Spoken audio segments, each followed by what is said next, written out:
thought I had a bit more time to collect myself, but yeah. I am so grateful and thankful to be here. It's such a privilege to actually be stood here, and I have to mention that very early on, because I understand a lot of women in my position may not actually be able to come and talk, and thank you guys for inviting me. I want to talk about spreading the message of PrEP to women, cisgendered women, as someone who has been taking PrEP, and how my journey has come across and happened. So hopefully I will cover these points of how I had risk perception, of what were my chances of catching HIV, the strategies for communication, and creating a demand for HIV and behavior change as well, because I think that's really important to understand how we talk to people and how we try and change their behaviors. And some entry points, which I feel like have been really touched upon in the last 24 hours, so I'll just skip over that very quickly. We have medical doctors here, so I'm not going to bore you with this, but in my opinion, and something that's sort of been helped to develop during these talks by Nenka, who also helped to talk to me, PrEP should be used as part of a comprehensive approach to preventing HIV. It's quite important when we're talking to certain communities to make a distinction of STI prevention, HIV prevention, and pregnancy prevention, rather than bulking them all together, because for HIV prevention, especially when you're talking about condom use, it is very, very difficult to always tell everyone how to negotiate using a condom. So when I moved to England, I was 12 years old, and my mom promised me we were going to have a better life and everything was going to be great, and this is how it worked out. So I came over and I realized that I was still within a marginalized community, even more so than when I was in Zimbabwe. I suddenly had way more risk. According to statistics, it was 30% of Black people were catching HIV, and that was me being described. This was not as powerful as listening to my grandmother. So this is my grandmother. She is a very strong, powerful, silent woman. She does not talk unless it's necessary. And she had 9 children. She worked very hard every single day of her life to ensure every single one of her children were educated.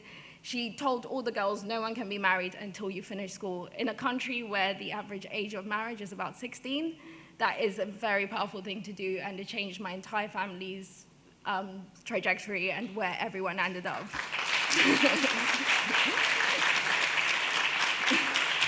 Thank you. I'd like to also apologize to my mom because this is about sex and I'm not allowed to talk about sex ever, so sorry mom if you're watching this. My grandmother had one of her children die, and it was my auntie when she was 37. My auntie was such an amazing lady. She had about 50 businesses. She employed half of the community. She had a street named after her. And when she died, it wasn't just a loss to my family, it was an entire loss to the whole community, because suddenly there were less jobs for people to do, her businesses were not doing as well, and that was the real risk that I saw, the risk to my community.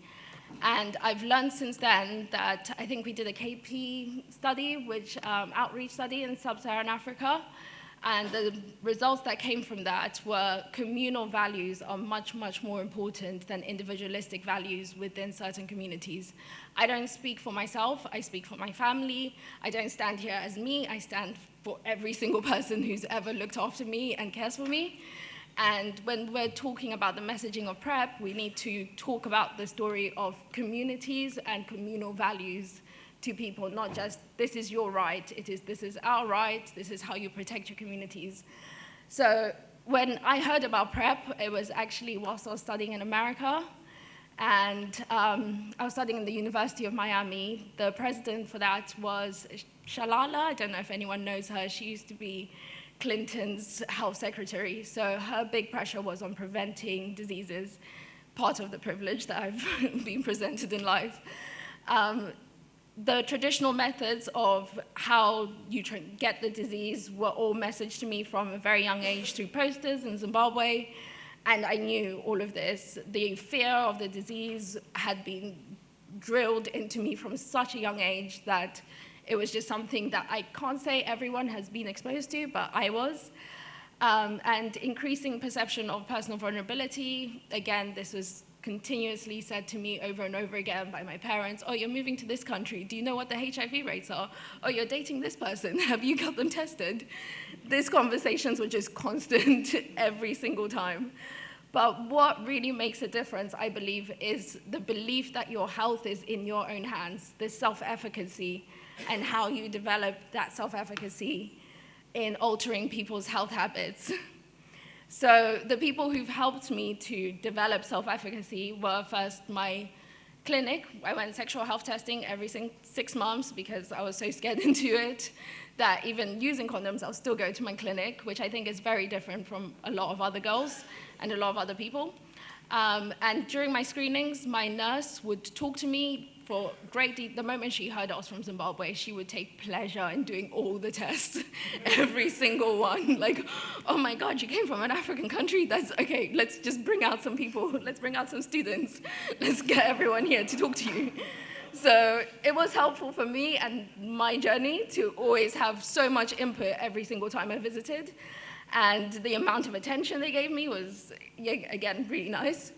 So my increased awareness and knowledge of HIV just kept growing and building.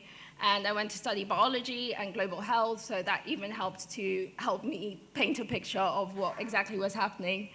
But using a person-centered approach is what spoke to me. It wasn't like I was another number. It was as I came in, I had a name, I was a person. They'd listen to my story rather than just putting me as another statistic. Having community-led, which other people have touched on, was very important. The person who I looked up to, Black Coffee, who was South African, he was a DJ, and my mom always said all musicians are just bound to have an STI because they go around everywhere. So when he started talking about PrEP, I was like, oh, someone's actually doing something about this. And it made it real to me. It was someone else who looked like me who was talking about the things that mattered to me. On top of that, there's a TV show called MTV Sugar, which mainly discussed about STI issues. It's only in South Africa, but it was super important to also have those representations of other people going through my story, going through other issues, and then taking the right decisions to better themselves. But the outcomes of making this decision, physical, yes, there was low side effects, but socially, it meant if I was going to visit a friend, I may not put my pills in, I would put my pills in a different package, just so there wouldn't be the noise, they wouldn't ask me, they wouldn't have stigma, they wouldn't bring up, and I was quite scared of the social reaction for quite a while. But it took some time. Sexual partners as well, their reactions were really important. Like, how do you tell a sexual partner that I'm scared because you haven't got tested? These are some things that you can't exactly negotiate early on in your relationship. You sort of have to build trust, and some sexual partners will be like, are you sure you don't have it? And you're just saying this so that I go and get tested because you know you've done this. And people assuming you're cheating because you're deciding to do this thing. So yeah, it's all put together and just made it very difficult, the social reactions you're gonna receive. My family members were like, this won't work, you're just putting yourself at more risk. Some people just had lack of understanding. But my group of friends who were mainly gay and bisexual were just like, yes, me too, I'm on it, high five. And that's what made a difference, having other people within my group who were like, I'm also doing the same thing. And also evaluating myself. Did I feel better about myself after I did this? Did my own self-efficacy start to develop more? Yes, it did. I was like, I feel like I'm taking more control and putting my health in my own hands, and that's what's important to me. So my journey into taking PrEP or behavior change seemed quite straightforward. It was, do I have the knowledge? Do I have ownership towards my health? Yes. Can I set health goals and strategies without someone getting in the way? Yes, I'm quite self-determined, so I will always do whatever I need to get where I need to get. Did I have perceived facilitators? Some, and some not so much, but I could still find people who wanted what I wanted and were aiming for the same things that I want. Society and systemic structures, which may have got in the way. I stopped taking PrEP for some time because I was no longer in a relationship that was deemed unsafe or unhealthy. And when I tried to come back on it, the doctor was like, no, you don't actually need it. You seem like you know how to use a condom, so why would you think of doing this? So going online was another way that I could start to get PrEP because there were so many structural impediments to me getting this. And my second to last slide would be the structural impediments that I've realized from my friends as I advised them to go take PrEP. One of my friends from Greece, she was dating a HIV positive person.